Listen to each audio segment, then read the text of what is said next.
माझ्या दिव्यांग बांधवांच्या जीवन मरणाचा किंवा त्यांच्या न्याय व हक्काचा हा प्रश्न आहे।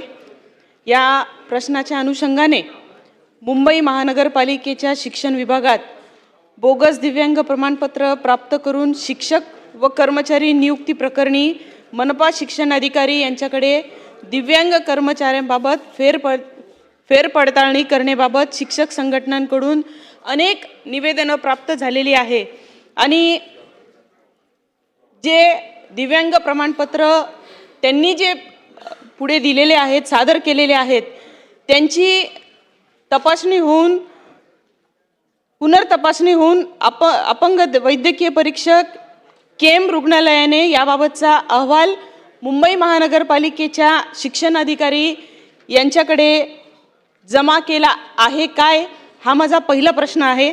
आणि माझा दुसरा प्रश्न असा आहे की मुंबई महापालिकेच्या शिक्षण विभागामध्ये दिव्यांग कर्मचाऱ्यांची शिक्षकांची संख्या ही 114 इतकी असून त्यापैकी 102 शिक्षक व शिक्षकेतर कर्मचाऱ्यांची नियमानुसार फेरपडताळणी झालेली नाही। त्यातून संशयास्पद असलेल्या 85 दिव्यांगांच्या प्रमाणपत्राबाबत पडताळणीचे आदेश देण्याबाबत शासन तात्काळ कारवाई करणार का व संबंधित दोषी अधिकाऱ्यांवर शासन कोणती कारवाई करणार? हा अजून एक तिसरा प्रश्न होता अध्यक्ष महोदय की हा मुंबईचा जरी प्रश्न असला तरी राज्यातील अनेक भागांमध्ये याच पद्धतीचा अन्याय ह्या माझ्या दिव्यांग बांधवांवर होत आहे। राज्यातील खास करून सोलापूर असेल, सातारा, सांगली, नाशिक जिल्हा परिषद शाळांमध्ये बोगस दिव्यांग दाखल्याच्या आधारे शिक्षक व शिक्षकेतर कर्मचारी भरती व बदल्या प्रक्रियेत बोगस दिव्यांग प्रमाणपत्राचा वापर हा खूप मोठ्या प्रमाणात सुरू झालेला आहे।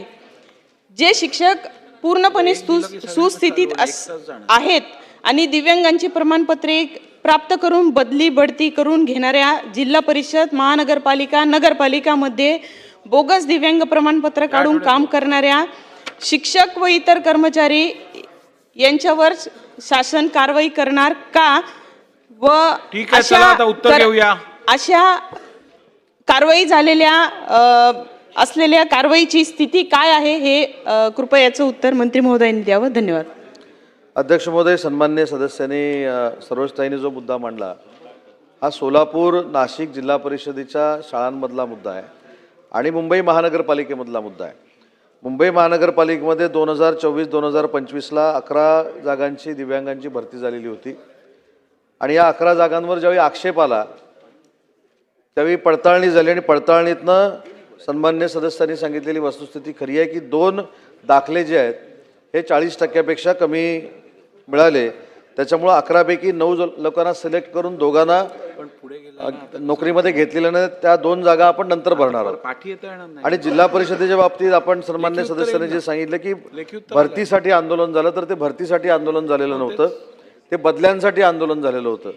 आणि 85 दिव्यांगांचा जो प्रश्न आहे तो सोलापूर, नाशिक आणि या परिसरातला 85 लोकांचा प्रश्न आहे।